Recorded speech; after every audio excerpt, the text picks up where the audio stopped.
सियापति रामचंद्र की जय। राम भगति भूषित जिय जानी, सुनिहि सुजन सराहि सुवानी। कवि ने हो नहीं बचन प्रवीणु, सकल कला सब विद्याहीनु।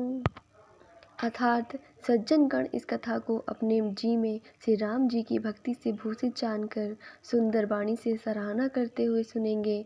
मैं तो कवि हूँ, न वाक्य रचना में ही कुशल हूँ। मैं तो सब कलाओं तथा सब विद्याओं से रहित हूँ। आखर अरथ अलंकृति नाना, छंद प्रबंध अनेक विधाना। भाव भेद रस भेद अपारा, कवित स्तोष गुण विविध प्रकारा। अर्थात नाना प्रकार के अक्षर और अर्थ और अलंकार, अनेक प्रकार की छंद रचना, भावों और रसों के अपार भेद और कविता के भांति भांति के गुण दोष होते हैं। कवित विवेक एक नहीं मोरे, सत्य कहो लिखि कागद कोरे। इनमें से काव्य संबंधी एक भी बात का ज्ञान मुझ में नहीं है। यह मैं कोरे कागज पर लिखकर शपथ पूर्वक सत्य सत्य कहता हूँ।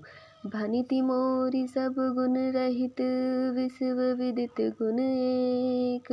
सो विचार सुनिहि सुमति, जिनके विमल विवेक। अर्थात मेरी रचना सब गुणों से रहित है। इसमें बस जगत प्रसिद्ध एक गुण है, उसे विचार कर अच्छी बुद्धि वाले पुरुष जिनके निर्मल ज्ञान है, इसको सुनेंगे। एहि मह रघुपति नाम उदारा, अति पावन पुराण श्रुति सारा। मंगल भवन अमंगल हारी, उमा सहित जेहि जपत पुरारी। अर्थात इसमें श्री रघुनाथ जी का उदार नाम है, जो अत्यंत पवित्र है, वेद पुराणों का सार है, कल्याण का भवन है और अमंगलों को हरने वाला है, जिसे पार्वती जी सहित भगवान शिव जी सदा जपा करते हैं। भनिति विचित्र कुसुबकी कृत जो, राम नाम बिनु सो न जो सो। विधु बदनी सब भांति सवारी, सोहन बसन बिना बरिबारी। अर्थात जो अच्छे कवि के द्वारा रची हुई बड़ी अनूठी कविता है, वह भी राम नाम के बिना शोभा नहीं पाती। जैसे रामचंद्रमा के समान मुख वाली सुंदर स्त्री सब प्रकार से सुसज्जित होने पर भी वस्त्र के बिना शोभा नहीं देती। सब गुण रहित कवि कृतबानी, राम नाम जस अंकित जानी।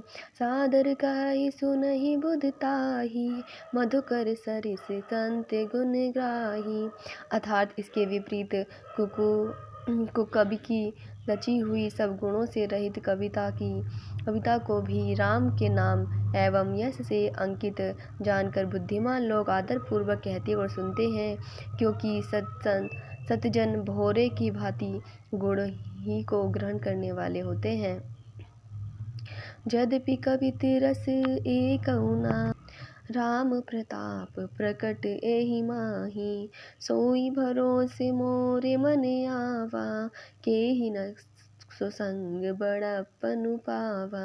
यद्यपि मेरी इस रचना में कविता का एक भी रस नहीं है, तथापि इसमें श्री राम जी का प्रताप प्रकट है।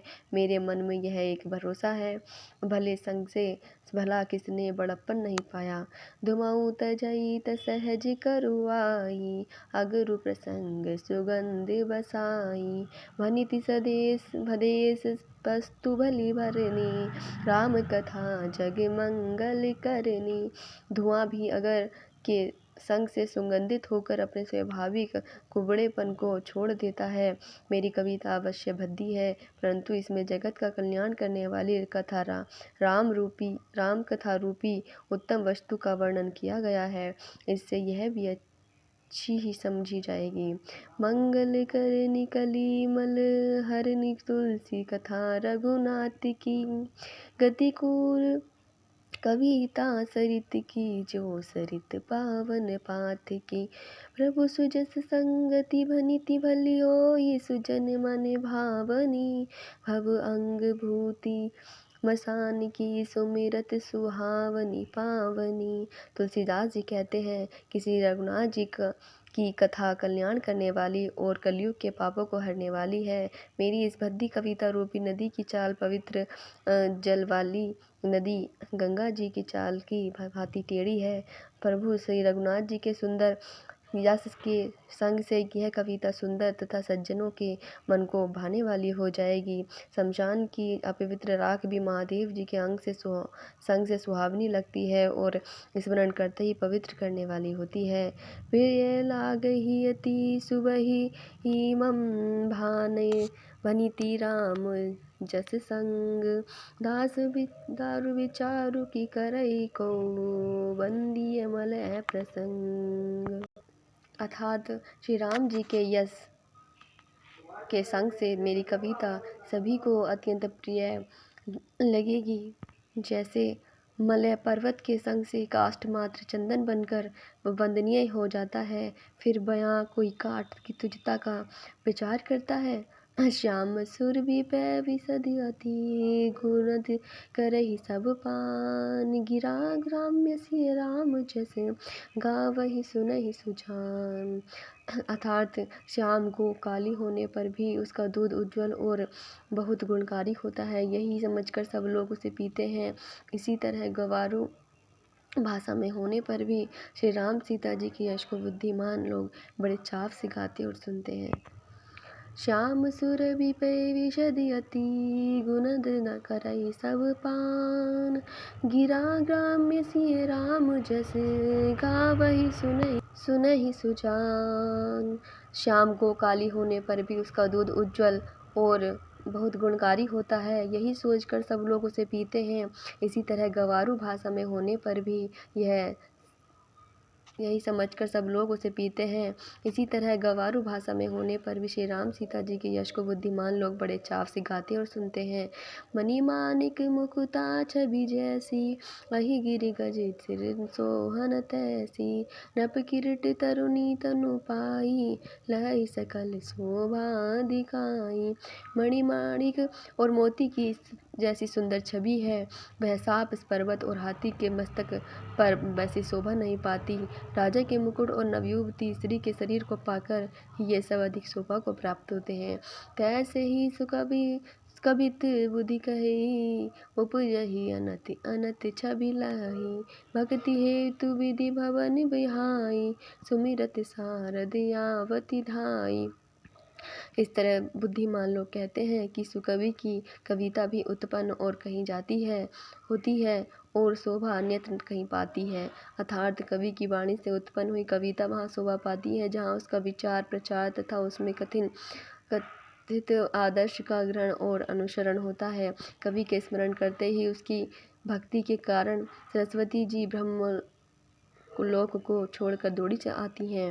रामचरित सर बिनु अनुवाए सो समझाई न कोटि उपाय। कवि को विदियस हृदय विचारी गावहि हरि जस गलिमल हारी।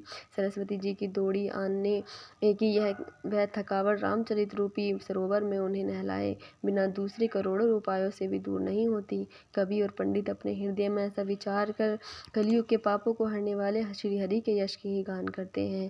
कीन्हे प्राकृत जन गुण गाना सिर धनि गिरा लगत पछिताना। हृदय सिंधुमती सीप समाना स्वाति शारदा कहि सुजाना।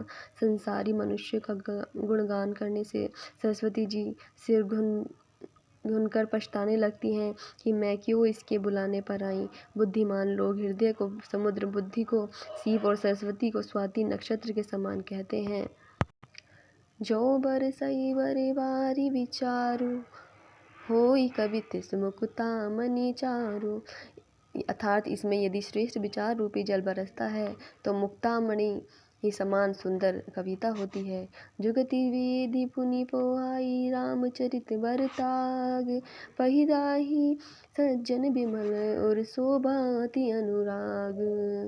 उन कविता रूपी मुक्तामणियों को युक्ति से बंधकर फिर रामचरित रूपी सुंदर तागे में पिरोकर सज्जन लोग अपने निर्मल हृदय में धारण करते हैं, जिससे अत्यंत अनुराग शोभा होती है, वे आत्यंतिक प्रेम को प्राप्त होते हैं।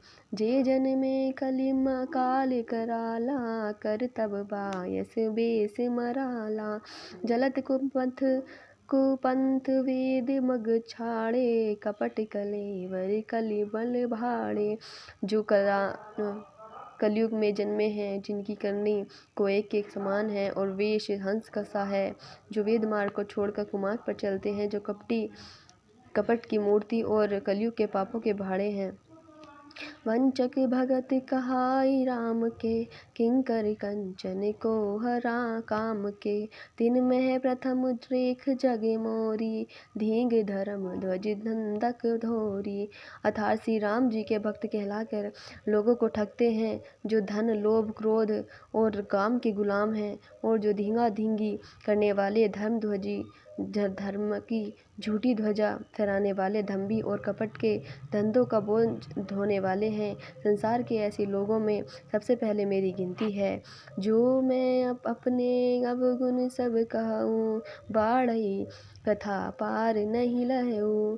ताते में अति अल्पे बखाने, थोरे महू जान हई सयाने।